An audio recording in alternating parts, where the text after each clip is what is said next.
Hello students. तो आज class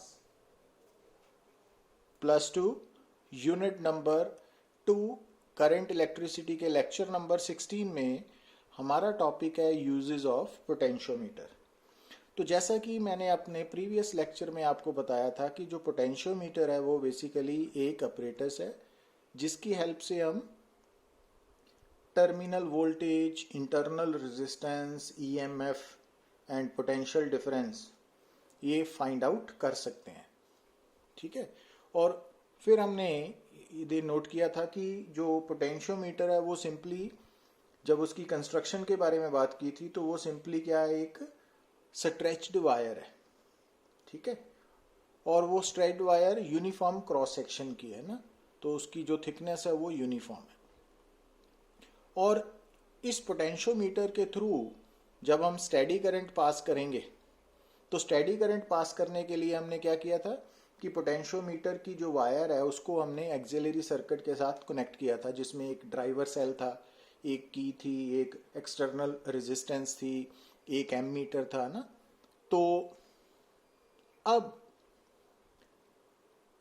जैसा कि आप स्क्रीन पे देख रहे हो, तो किसी भी पोटेंशियोमीटर के साथ कोई भी किसी भी तरह की प्रॉब्लम को डील करते वक्त आपको एक तो समझ होनी चाहिए कि जो कैपिटल एल है वो हम कंसिडर कर रहे हैं length of potentiometer wire, total length, rho resistivity of the potentiometer wire है। स्मॉल ए क्या है, area of cross section of potentiometer wire है।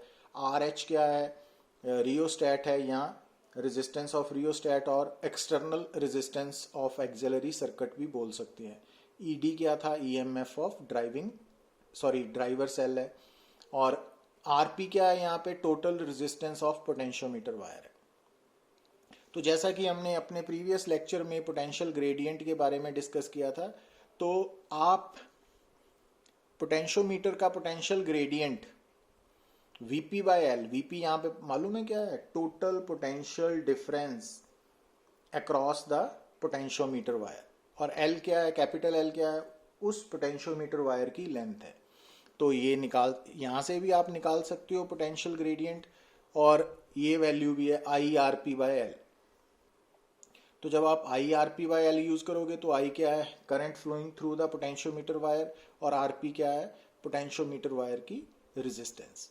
और ये फार्मूला भी पोटेंशियल ग्रेडियंट के लिए हमने डिराइव किया था ना, K is equal to E D over R H over R P plus 1 into L है ना। और ये फार्मूला भी और ये फार्मूलाज भी पोटेंशियल ग्रेडियंट के लिए आपको याद रखने पड़ेंगे, इन डिफरेंट सिचुएशंस ये अप्लाई होंगे ना। तो इस फार्मूला में आर डैश क्या है, resistance per unit length of potentiometer wire. और किसी भी पोटेंशियल मीटर के अक्रॉस मैक्सिमम, जो पोटेंशियोमीटर की वायर है ना उसके अक्रॉस जो मैक्सिमम पोटेंशियल डिफरेंस है वो कितना हो सकता है, potential gradient into length of potentiometer wire. ठीक है ना, ये फार्मूला इक्वेशन नंबर 2।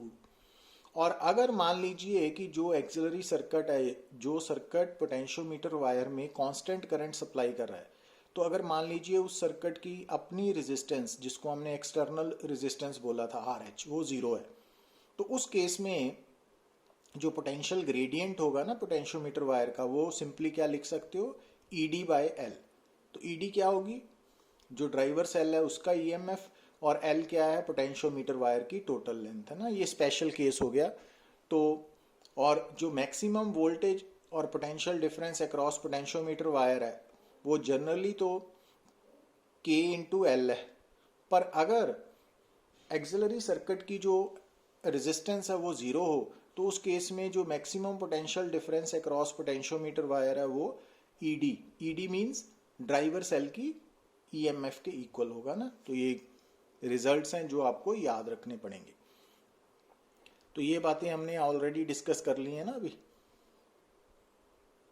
कि पोटेंशियल ग्रेडियंट कैलकुलेट करने के लिए आपको डिफरेंट फार्मूलाज की जरूरत होगी। अब इस फार्मूला में आर डैश क्या है, resistance per unit length of the potentiometer wire, और आर एच क्या है, जो एक्सिलरी सर्किट है उसकी रेजिस्टेंस है ना। तो आर पी यहाँ पे क्या है, पोटेंशियोमीटर वायर की टोटल रेजिस्टेंस है ना। तो ये बातें आपको याद रखनी पड़ेंगी। तो अब ऐसे ये प्रॉब्लम ने देखिए आप कि पोटेंशियोमीटर वायर जिसकी लेंथ है 10 मीटर और उसकी रेजिस्टेंस है 20 ओम, इट मींस जो 10 मीटर है वो कैपिटल एल हो गया, आरपी 20 ओम हो गया, resistance box and a 2 volt accumulator are connected in series with it. तो जो एक्सिलरी सर्किट है उसकी जो ड्राइवर सेल है उसकी जो वोल्टेज है ईएमएफ है वो 2V है ना, ईडी की वैल्यू। अब आर एच रेजिस्टेंस बॉक्स या रियोस्टैट की रेजिस्टेंस है ना जो एक्सिलरी सर्किट में एग्जिस्ट कर रही है, तो वो निकालनी है। और पोटेंशियल ग्रेडियंट आपको दिया हुआ है 1 माइक्रोवोल्ट पर मिलीमीटर, तो उसको हमने वोल्ट पर मीटर में कन्वर्ट कर लिया। तो अब ये फार्मूला जो है पोटेंशियल ग्रेडियंट का E D over R H over R dash plus L. अब आर डैश कैसे निकालोगे आप, डिफरेंट वेज है। आप यहाँ पर total resistance divided by total length of potentiometer wire ज़्यादा सूट करेगा ना हमें, तो 2 ओम पर मीटर आ गई ना आर डैश की वैल्यू। तो अब यहाँ पर के भी नोन है, आर डैश हमने निकाल लिया, एल भी गिवन है, ई डी भी गिवन है, तो आर एच सॉल्व करके 3980 ओम निकल आया। Got it. अब यहाँ पे देखिए प्रॉब्लम नंबर 1 है। तो जैसे how can you increase the sensitivityness of potentiometer, तो सेंसिटिवनेस ऑफ पोटेंशियोमीटर को कैसे बढ़ाया जा सकता है। सेंसिटिवनेस ऑफ पोटेंशियोमीटर डिपेंड करती है पोटेंशियल ग्रेडियंट पे। कैसे करती है, smaller the potential gradient more will be the sensitivity. तो इट मींस सेंसिटिविटी को बढ़ाने के लिए हमें क्या करना पड़ेगा, के को कम करना पड़ेगा। इट मींस एक तो ऑप्शन है कि आप जो ड्राइवर सेल है उसका ईएमएफ कम वाला चूज करें, है ना। दूसरा, लेंथ पोटेंशियोमीटर वायर की ज्यादा हो। तीसरा, जो पोटेंशियोमीटर वायर है तो उसकी जो एरिया ऑफ क्रॉस सेक्शन है वो ज्यादा हो, ना, वायर मोटी हो। और आर एच मीन्स जो एक्सिलरी सर्किट की रेजिस्टेंस है वो ज्यादा हो और रेजिस्टिविटी थोड़ी कम हो। पर यहाँ पर रेजिस्टिविटी के केस में आपको एक बात का ख्याल रखना पड़ेगा कि पोटेंशियोमीटर में हमें ये भी नोट करना पड़ेगा कि चाहे रेजिस्टिविटी कम हो but temperature coefficient of resistivity almost zero होना चाहिए ना, तो वो अलॉयज के केस में होता है। तो प्रेफरेंस हम टेम्परेचर कॉफिशिएंट ऑफ रेजिस्टिविटी को देते हैं, ठीक है ना। तभी हम जो पोटेंशियोमीटर वायर है वो अलॉय की यूज करते हैं इंस्टेड ऑफ मेटल्स। अब सेकंड प्रॉब्लम में देखिए कि why do we prefer potentiometer of longer length for accurate measurements. क्योंकि जब लेंथ बड़ी होगी तो के पोटेंशियल ग्रेडियंट स्मॉल होगा, तो potentiometer will be more sensitive. Problem number 3 में देखिए आप कि पोटेंशियोमीटर वायर नॉर्मली किस मटेरियल की होनी चाहिए और क्यों। क्योंकि जो पोटेंशियोमीटर वायर है उसके मटेरियल की जो टेम्परेचर कॉफिशिएंट ऑफ रेजिस्टिविटी है वो जीरो होनी चाहिए या काफ़ी कम होनी चाहिए, और वो अलॉयज के लिए होती है। तो ताकि जो resistance per unit length of potentiometer wire है वो वर्किंग के दौरान कांस्टेंट रहे। अदरवाइज क्या होगा कि जब आप पोटेंशियोमीटर वायर मान लीजिए आपने मेटल की चूज कर ली, तो वहाँ प्रॉब्लम प्रैक्टिकल क्या आएगी कि जब करंट पास करेगा पोटेंशियोमीटर वायर से तो वो गर्म हो जाएगी due to heating effect of current, और उसके कारण उसकी रेजिस्टिविटी चेंज होने के कारण resistance per unit length change कर जाएगी ना, तो वो नहीं होना चाहिए। तो दैट्स वाई पोटेंशियोमीटर वायर जो है वो उस मटेरियल की प्रेफर करते हैं जिसका temperature coefficient of resistivity zero और वो अलॉयज होते हैं ना, कॉन्स्टेंटन, मैंगनीन। अब प्रॉब्लम नंबर 4 में आप देखिए कि it is advised that the jockey is not to be rubbed on potentiometer wire while using it. तो उसका कारण ये है कि जब आप जॉकी को पोटेंशियोमीटर वायर पर आप ज़्यादा ज़ोर से प्रेस करोगे तो उसके कारण क्या होगा कि जो area of cross section of potentiometer wire है ना वो बदल जाएगा, चेंज हो जाएगा।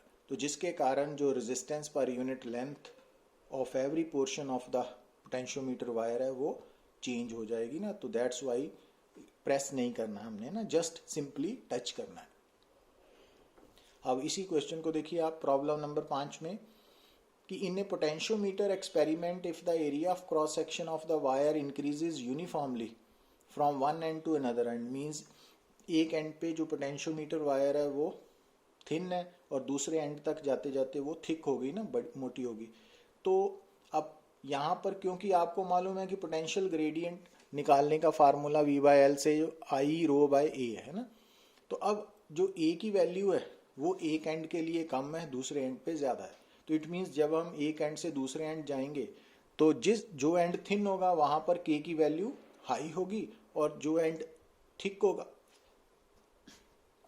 होगा वहाँ पर के की वैल्यू कम हो जाएगी ना। तो ये ग्राफ जब आप एक एंड से दूसरे एंड मूव करोगे तो लेंथ के चेंज होने पर के की वैल्यू क्यों चेंज हो रही है, क्योंकि एरिया ऑफ क्रॉस सेक्शन बदल रहा है ना। तो ये ग्राफ वो शो कर रहा है। अब ये वाली बात भी हमने प्रीवियस लेक्चर में डिस्कस की थी कि अगर मान लीजिए पोटेंशियोमीटर के केस में आपको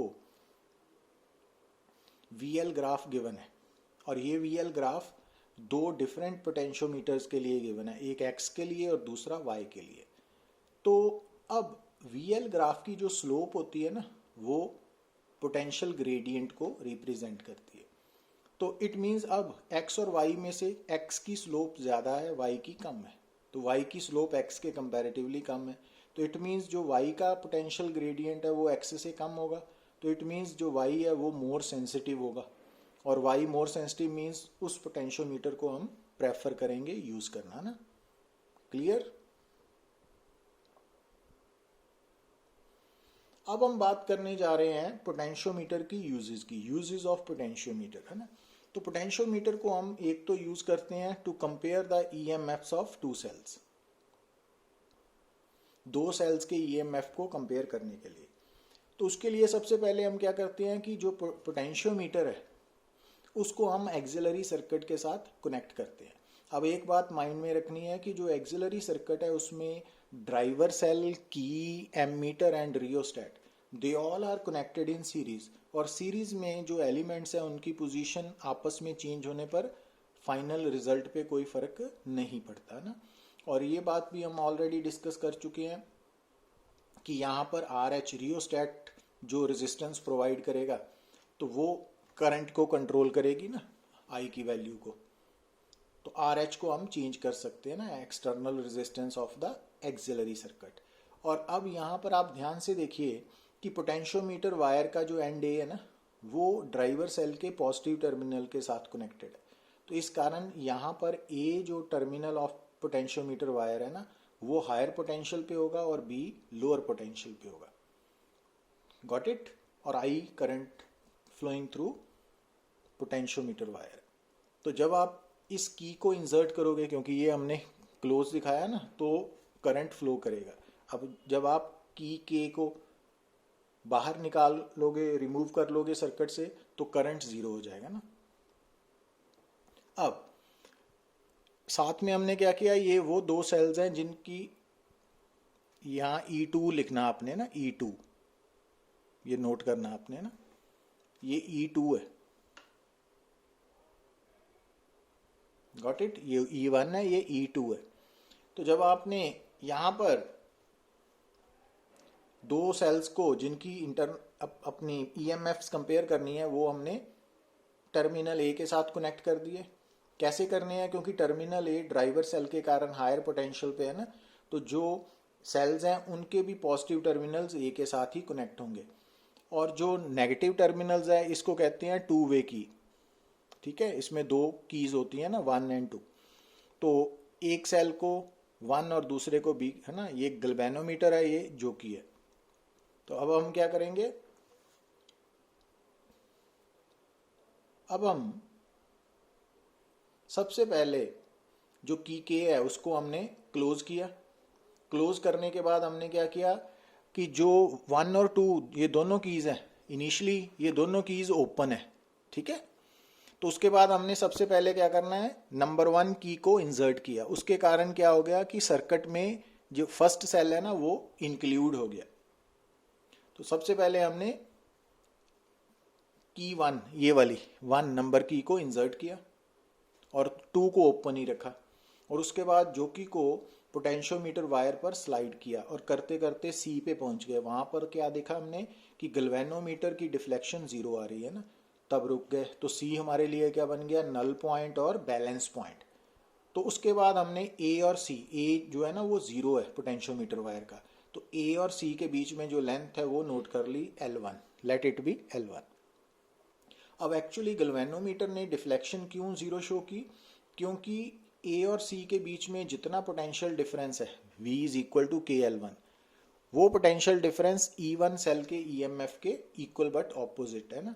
तो इट मींस अब इस सिचुएशन में जो ए और सी के बीच में पोटेंशियल डिफरेंस V है वो E1 के इक्वल है, तो इस कारण हम E1 को क्या लिख सकते हैं, KL1। अब यहाँ पे K क्या है, इस पोटेंशियोमीटर का पोटेंशियल ग्रेडियंट है ना। तो इक्वेशन नंबर 1 बन गई।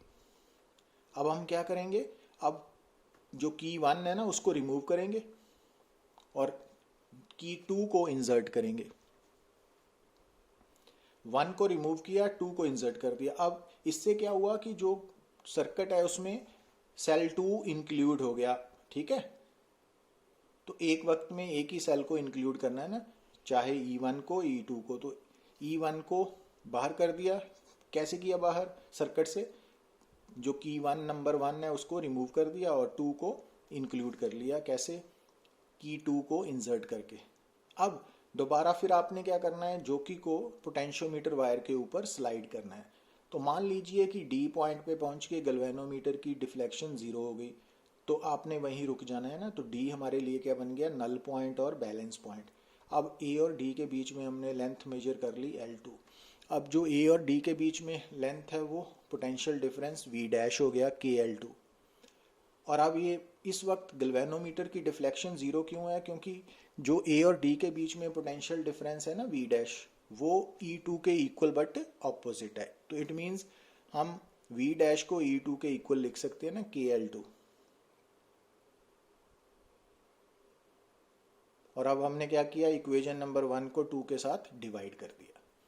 तो अब क्योंकि हमें L1 L2 नोन है, तो वहां से हमें दोनों सेल्स के EMFs नोट डाउन हो गए ना।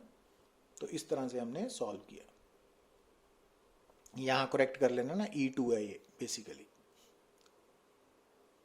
अब सेकंड केस में देखिए आप कि जो पोटेंशियोमीटर है ना, एक तो इसके साथ हम दो सेल्स की EMF को कंपेयर कर सकते हैं, दूसरा क्या कर सकते हैं, किसी भी सेल की इंटरनल रेजिस्टेंस फाइंड आउट कर सकते हैं।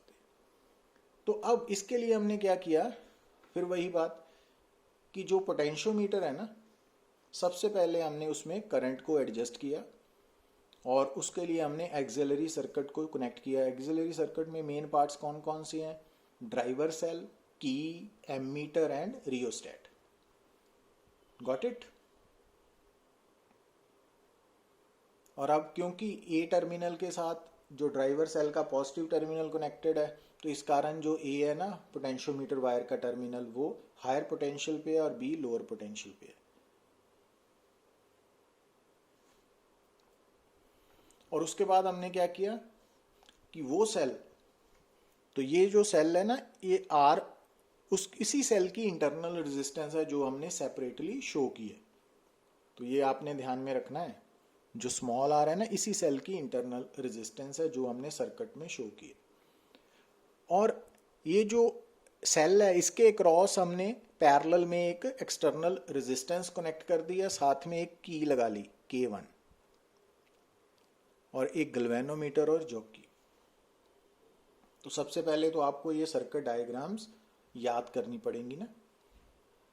तो अब क्या किया हमने, सबसे पहले तो जो की है K उसको इंसर्ट किया और उसके बाद हमने पोटेंशियोमीटर वायर में करंट को एडजस्ट किया with the help of rheostat. और फिर उसके बाद हमने क्या किया कि जो की K1 है ना, इसको हमने ओपन रखा। जब ये सर्किट ओपन है, जब ये वाला सर्किट, ये वाला पोर्शन, जब K1 की जब रिमूव्ड है, तो इट मींस ये वाला सेल वाला ये वाला सर्किट ओपन है। तो ओपन सर्किट में क्या होता है कि जो सेल है ना वो EMF के इक्वल पोटेंशियल डिफरेंस प्रोवाइड करता है ना। तो EMF ऑफ ए सेल की डेफिनेशन है कि it is the potential difference between the terminals of a cell when the circuit is open. तो अब क्योंकि की K1 को हमने ओपन रखा है इनिशियली। तो इस कारण जो यहाँ पर सेल का ईएमएफ ई मेजर होगा ना, तो उसके बाद हमने क्या किया कि जोकी को पकड़ के पोटेंशियोमीटर वायर के ऊपर स्लाइड किया, और मान लीजिए कि सी पॉइंट पे बैलेंस पॉइंट और नल पॉइंट आ गया, और ए से लेके सी तक का जो लेंथ है वो नोट कर ली एल। तो अब इस केस में जो ए और सी के बीच में पोटेंशियल डिफरेंस है वी, वो के एल के इक्वल है ना, और ये किसके इक्वल है, सेल के ईएमएफ के इक्वल, बट ऑपोजिट होने के कारण हम वी को ई के इक्वल लिख लेंगे के एल। नंबर 1, मतलब पहले स्टेप में जब की K1 ओपन है तो उस वक्त आप जो पोटेंशियोमीटर से मेजर कर रहे हो वो सेल का ईएमएफ है। अब हमने क्या करना है नेक्स्ट टाइम, ये जो की है ना K1, इसको इंसर्ट कर देना है। इंसर्ट कर दी ना, क्लोज कर दी। तो अब जैसे ही ये सर्किट क्लोज हुआ तो इस सेल वाले सर्किट में करंट फ्लो करना शुरू हो गया ना, तो अब सेल का ईएमएफ मेजर नहीं होगा, अब क्या मेजर होगा, टर्मिनल वोल्टेज। तो उसके लिए क्या किया हमने, जो की K1 है उसको इंसर्ट किया, जो की को पकड़ के दोबारा फिर पोटेंशियोमीटर वायर पर स्लाइड किया ना, और मान लीजिए D क्या है, बैलेंस पॉइंट, नल पॉइंट है, जहां पर गैल्वेनोमीटर की डिफ्लेक्शन 0 है, वहां पर रुक गए। और उसके बाद हमने ए और डी के बीच में डिस्टेंस नोट कर लिया, let it be L dash. तो इट मीन्स अब ए और डी के बीच में जो पोटेंशियल डिफरेंस है वी डैश, वो किसके बराबर हो गया, के एल डैश के।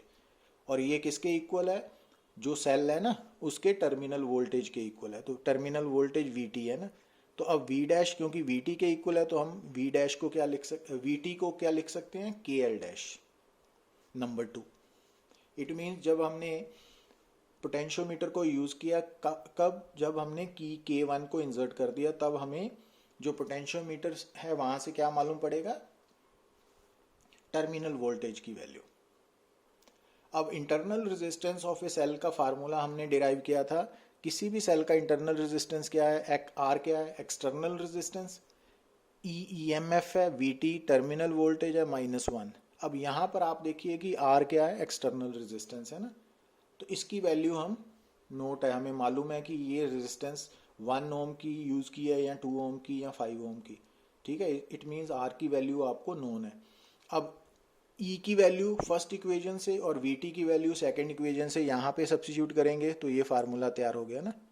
अब एल और एल डैश आपको मालूम है, आर भी, कैपिटल आर भी नोन है, तो it means R small R can be calculated, ठीक है। तो प्रैक्टिकल में भी आप जब ये एक्सपेरिमेंट परफॉर्म करोगे तो आप इन ए बेटर वे समझ सकोगे। तो ये दोनों टॉपिक्स आप इम्पॉर्टेंट है एग्जामिनेशन पॉइंट ऑफ व्यू से, तो इस तरह से हमने इनको सॉल्व करना है।